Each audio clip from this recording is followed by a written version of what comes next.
we're going to talk about the multiplication of fractions, whether that fraction be a proper fraction, an improper fraction, or a mixed fraction. So let's get started. Multiplication of a proper fraction, so this one and this one and this one, it's relatively not bad, right? It's simply top times top, bottom times bottom.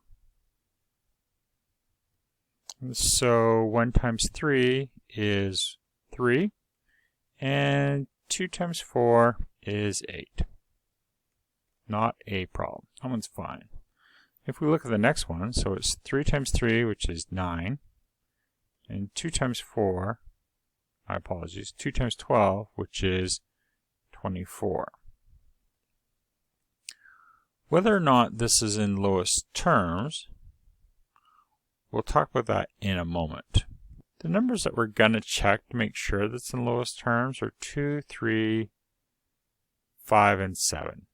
Actually, it can go on. It can be 11, 13, but usually you're not going to find any number larger than 7.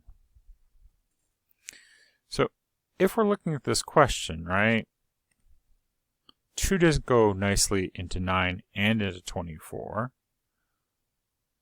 but 3 does. So you're going to divide both by 3. And that's going to give us 3 over 8. And then we'll check again. 2 goes nicely into 8, but it doesn't go nicely into 3. So 2 is no good. 3 goes nicely into 3, but it doesn't go nicely into 8. So it's no good. 5 doesn't fit into 3. It's no good. 7 doesn't fit into 3 either. It's no good. Something that I want you to notice is that these are two different fractions, but they have the same answer. That will happen sometimes. Again, for the next multiplication, just follow the rules. So 2 times 4 is 8, and 3 times 6 is 18. Then we're going to check, make sure our numbers, which are 2, 3, 5, and 7. 2 goes nicely into 8, and it goes nicely into 18. So now our fraction would be 4 over 9. And we'll check again. Does 2 goes nicely into 4, but 2 doesn't go nicely into 9. 3 goes nicely into 9, but it doesn't go nicely into 4. 5 doesn't go into 4, so we're done. We've already dealt with an improper fraction. This one here was an improper. We had a larger number over a smaller number. But this is the beauty of mathematics. The rules are the rules are the rules. So it's 24, so 3 times 8 is 24, and 9 times 2 is 18.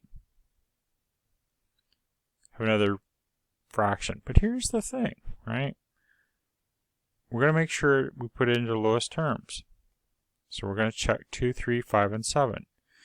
2 goes nicely into 24 and into 18. So as a result, we get 12 over 9. 2 goes nicely into 12, but it doesn't go nicely into 9. What about 3? 3 goes nicely into 12. So 12 divided by 3 is 4, and 9 divided by 3 is 3.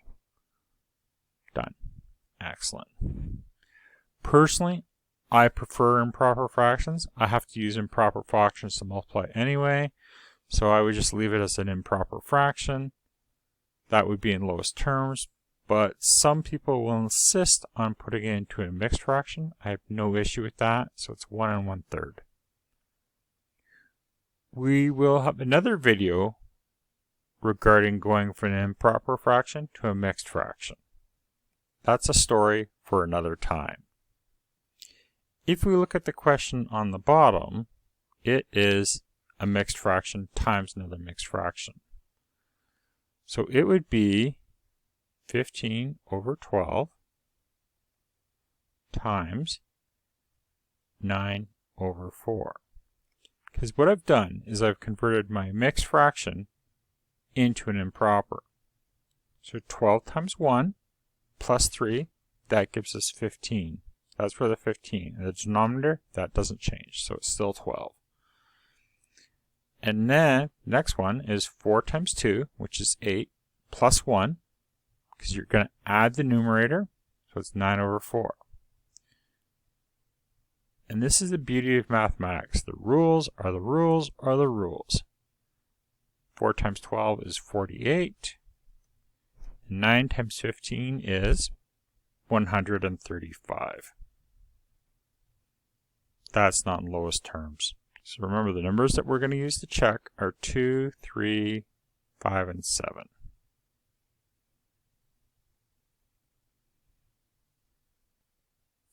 So if we use the numbers 2, 3, 5, and 7, 2 goes nicely into 48, but it doesn't go nicely into 135. That being said, 3 goes nicely into both. So we're going to divide both by 3.